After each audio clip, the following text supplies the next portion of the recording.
Praise God! Saturday, weekend. Alam ko maraming nagdi-deep breath. Kami maraming trabaho. And I think bilang mga nagmamalasakit sa ating bansa, bilang mga Pilipino, you deserve to know not only what is happening, you deserve to know why, and you deserve to know the inside stories. So allow me a few minutes to try to directly explain to you, the people, what is happening in our country, what is happening in our Senate, and dahil inside story, what's happening in our minds and hearts. So magandang hapon sa akin Facebook friends, family, mga kasama natin sa media. Let me start first with this verse. No? I love this verse kasi it deals with two words that are very, very powerful. It deals with faith and hope. Sabi po sa Hebrews 11:1, faith is the assurance of things hoped for, the conviction of things not seen. Ulitin ko po, nasa Hebrews 11:1. Of course, if you have time to tell Sunday then tomorrow, I'm addressing myself to fellow Christians, basahin nyo yung buong chapter. No? But sabi, faith is the assurance of things hoped for, the conviction of things not seen. So I want to talk about two words, no? Faith. Nakarinig po ako ng napakalungkot na statement. Sabi, ang Pilipinas po nagiging mas mahirap mahalin. No? So, just like Charles de Gaulle, sabi ni Charles de Gaulle, actually hindi niya sinabi to, pero it's attributed to him because of his many statements. Sabi niya kasi, I love France, but he said something about the French people. Di ba? Parang madaling mahalin ang France, pero hindi madaling mahalin ang French people. Former President PRRD always said na friends niya ang mga Amerikano, but the American government is different. So, the way I take it, dun sa mga nagsasabing mahirap mahalin ang Pilipinas, I think hindi nagbabago, lalong lumalalim ang pag-ibig sa ating bansa, naguguluhan lang sa ating leaders at politicians. But again, there's a difference between magulo at ginugulo. At meron pong difference na maganda takbo, wag mong guluhin. And malaki po yung difference that sobra ang corruption, sobra ang poverty, sobra ang takipan, walang reform, walang change, mali yung values. You have to disrupt yan. Disrupt not in the sense na guluhin lahat, but guluhin mo yung momentum ng corruption, ng kasamaan, para nga magkaroon ng repentance, magkaroon ng restoration, magkaroon ng revival, or magkaroon ng pagbabago. So, it is my hope that a spark of hope appeared in May 11. Why? No problem yung takbo ng Senado pagka normal times. But alam po natin that there is a world crisis because of Iran, Israel, US war. We knew that in 2022, nung nagkaroon ng Russian-Ukrainian conflict, apektado din tayo. We know that our being in between the rivalry of China and US also has an effect on us. We also know that the flood control scam, the infrastructure DPWH scam, was so big, is so big, that no one imagined na may ghost projects. But until now, the facts have not all been laid out, no? And a clear reform, a clear change is not upon us. So we have to accept the reality that there are those in the Senate who are comfortable at ang utak lang ay yung impeachment, which is a good accountability mechanism. But it's not the be-all and all because the flood control scam and other corruption, including agricultural smuggling, including I recognize the changes being done in the BRR and customs, diba? But the everyday corruptions that hurt people, diba? That's why yesterday, sabi ko, we have to look at the real numbers, no? We keep looking at 11, 13, 12, 11. Sabi ko nga, solid yung 13, hindi magpapa-11. So, kailangan natin makita yung real numbers, saka natin balikan bakit ang tingin namin yung 11 ay nango-11. So, what's the real numbers? 7%. May nagsasabing almost 8% sa pinakamahihirap. That means sa 100 pesos mo, 7 pesos napupunta lang sa inflation. So, yung dating mabibili mo for 100 pesos, yung pera mo 93 pesos na lang.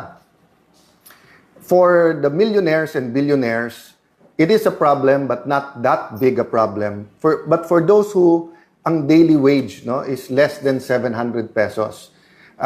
First of all, usually ang trabaho computed a little bit over 20 days. Pero 30 days mo na. Sabihin mo na minimum wage every day 21,000. Magkano pamasahe? Magkano renta? Magkano kuryente? Magkano pagkain? Pag kinumpute mo yun, sakop na yung 21,000. So, bawal magkasakit, bawal na magkaroon ng sapatos or gamit pang pasukan yung anak mo, bawal na magkaroon ng weekend man lang na makakain man lang ang pamilya together, bawal manood ng sine. So, these are the numbers that really strike at the heart of the everyday life ng Pilipino. Magkano na po ang bigas ngayon? So, sa Pilipino po, marami kang pwedeng tipirin, pero syempre, hahanap tayo ng kanin. And if you look at the numbers deeper, the poorest of the poor, di ba, noodles na nga lang yung hinahati-hati. Minsan, isang pamilya ng 5, hahati-hatiin yung noodles because nga, even the minimum wage is a luxury. So if you look at the numbers, isama mo na yung unemployed at underemployed, almost 9 million yon. Tapos 10 million Filipinos abroad. Ngayon, yung iba sa Middle East nagkakaproblema kung hindi man sa remittances, sa trabaho nila, sa kita nila. So, good for some OFWs na mataas ang dollar. Pero sa marami na nag-i-import at sa atin mga consumer, napakataas po ng itataas ng presyo ng bilihin kung hindi po makakahabol ang peso sa value ng dollar. So, we'll have a separate talk about the numbers, but I want to emphasize sa atin pong first speech as Senate President, yung bigger picture. Sinabi ko nga po, di ba, na napaka-importante po yung spiritual, economic, socio-economic well-being ng isang bansa, financial well-being ng isang bansa. Hindi lang po politika. Nakatuon kasi po tayo sa politika, which is important. Good governance is important. Accountability is important. But economics, health, education, the soul of the nation, values, this is very important. So going to the numbers, let's clarify some things about rules. No? Sa rules muna, mismo ng Senate, nakalagay doon, simple majority can amend. Again, emphasize ko kasi binabaliktad ng ating kaibigan ni Senator Lacson. Sabi niya, okay lang pag-usapan yung rules, wag lang i-railroad. Wala pong railroading. Ang sinasabi po kasi niya, nasa committee yung rules. Ang plenary po, or yung plenaryo, ay mas powerful sa committees. Ang mga committees, parang bowl po yan. Pwede mo ilagay dyan, tapos i-process sa bowl, or pwede mong tanggalin, ilipat sa bowl, or dalin sa plenary. Ang rule po ng Senate, hindi po kailangan dumaan ng katulad po ng pinagdadaanan ng bills. Kasi ang bills po nasa Constitution may first, second, third reading. So we were not violating any rule, and in fact, May 11 pa nag-start yan. So nasa nagsasabing nagmamadali kami, May 11 pa yan eh. So sabi nila, Monday na lang. Bakit? Kasi po, iilan lang sila nandun during that Tuesday night. But the point is, we were ready to defend and talk about the proposal. Ang dami na po lumabas na hindi totoo. For example, for any reason, pwede mag-online. Hindi po. Ang nakalagay po dun sa proposal, justifiable reason. And the Senate President still has to consult the Majority Leader and Minority Leader case-per-case basis. So, hindi po to blanket na anytime for any reason, pwede ka nang mag-online. O sabi pangalawa, pandemic lang kasi to bringing up. Hindi po.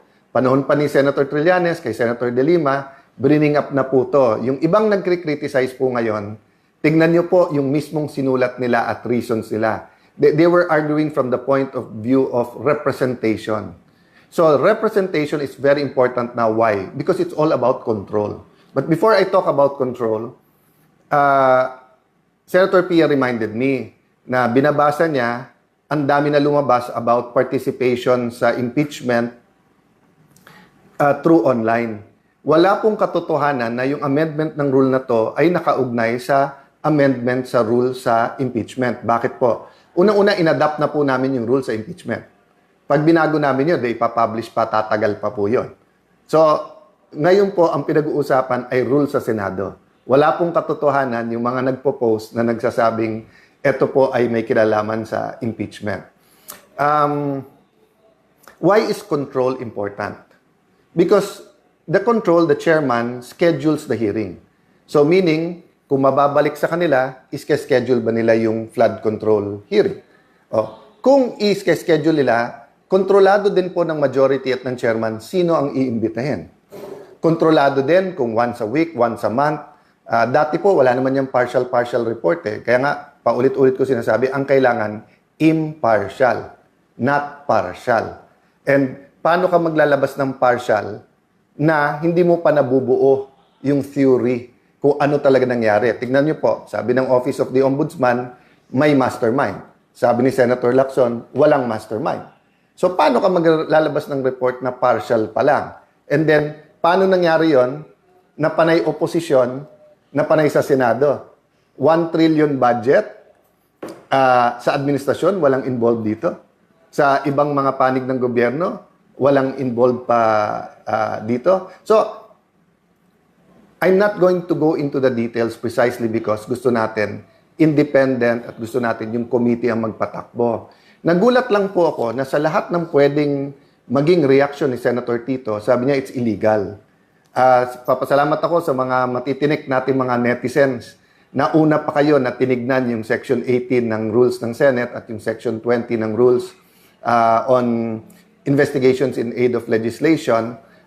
But assume natin Assume natin tama si former Senate President Soto at bawal mag-create ng subcommittee. Hindi po bawal nasa rules po yan. But sabi mo, then all the majority has to do is for the chairperson, Senator Pia Cayetano, to come out herself with the notice on Monday. So, ang point ko, sa lahat ng pwedeng reaksyon, bakit parang ayaw talaga na ituloy ito? No? So again, we're not here para manggulo. Kami ang ginugulo. We're not here para dagdagan pa ang problema ng Pilipino. We're here para yung hindi maayos, ayusin. So until we have true repentance and true reforms, corruption will continue at the highest levels. I was sad because I've been saying this for 3 weeks. I've been saying independent investigation.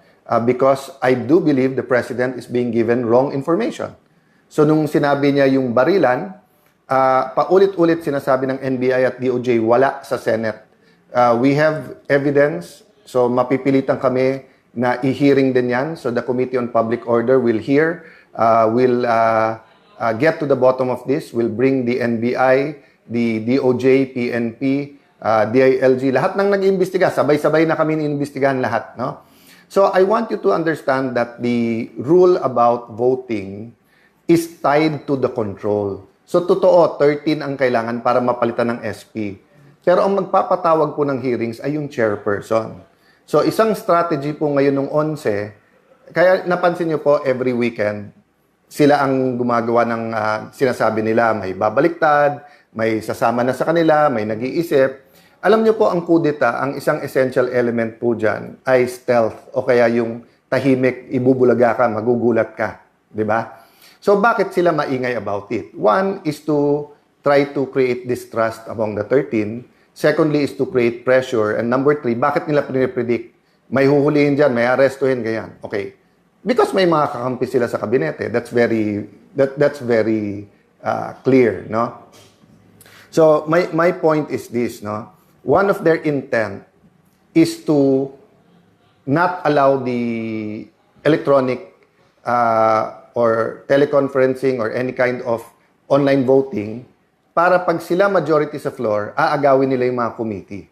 At pag naagaw yung mga committee, sila na naman magdidikta ngayon kung anong pwede i-hearing o hindi. Nakita nyo po na inaalok namin ng committee, they can read their members anytime. So, nagugulat lang ako kay, let's say, kay Senator Erwin, paulit-ulit na wala daw napasa during my time and mabagal, etc. Pero nandyan na yung mga malalaking committee, hindi sila nagpapalista as members. Dati nag-uunahan pa. So, I'll try not to make as much comments regarding the senators because I do believe when you're Senate President of the whole Senate. I can make a list para kontrahin yung sinabi ni Senator Lacson of bending backwards. Sila bending the law, bending the rules. Ako bending backwards. Lahat ng request nila, hindi ko na isa-isahin. Basta't kaya, ginagawa. Sa impeachment po, consensus. I did not dictate anything and maayos na lahat yan. So again, I want to emphasize the priorities of this majority. No? One is the soul of the nation. So good governance. Okay? Kasama po dun sa good governance, hindi lang yung accountability, which is the committee hearings and the impeachment. Kasama din po dyan yung mga legislation that goes into the real numbers o yung economics para hindi gutom ang ating mga kababayan, para walang temptation for crimes and for corruption, di ba? So, kasama sa good governance, accountability, blue ribbon, kasama din po dyan yung impeachment, no? Then, as I said, kasama din po dyan yung real numbers. So, many other things will come up. There are administrative things. But as you see, no? Sabi nga nila, they're throwing everything, including the kitchen sink at you. No, they're even the kitchen.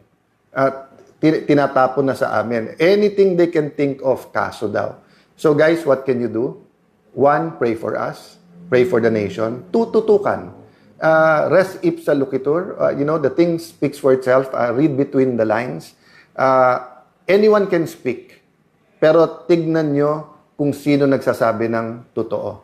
So let me stop there and ask for prayers, for reflections, for insights during this weekend. Hopefully, both sides will have their numbers in full force Monday. But yun nga, tuloy kasi yung takutan at yung sinasabing maaresto na and then kung sino-sino ninename nila na babaliktad. What's happening in the Senate, lahat tayo may stake dyan. Ang ating, pati yung hindi pa botante, all Filipinos have a stake there because we all came together under different constitutions saying that check and balance and an independent legislature is good for the nation. Because in the past, pag na-concentrate ang lahat ng power sa isang opisina o tao, abuse ang nangyayari. Ngayon nga po, separate ang House at Senate, separate ang judiciary, separate po ang executive. Nagkaroon ng flood control scam. Nagkaroon ng kung ano nung smuggling. Nagkaroon ng yung problema sa BIR, di ba? In the first few years, yung kung ano-anong nabuko ng mga kalokohan. So, it's ongoing in every level of government, from the barangay until the national government. So, if power is going to be concentrated just in the executive, kawawa naman tayo. I don't think the president wants this. And I continue to extend a hand of working together professionally. But I really think he's not getting the right information. So I do hope that the senior officials in the cabinet will be able to get the right information and throw the right information. Because one, yung 11, nang-o-onset talaga, hindi nagbibigay ng tamang informasyon. Then there are forces, spiritual and physical forces in this nation that wants to keep us poor, that wants to corrupt, that wants to take out hope. So where I started, that's where I'll end. Don't lose faith, mga kababayan. Have faith. Don't lose hope, mga kababayan. So Christians, Muslim, anuman ang ating paniniwala, keep praying. Malaki ang pag-asa ng ating bansa. But we have to. We have to get things done. Good afternoon. God bless you all.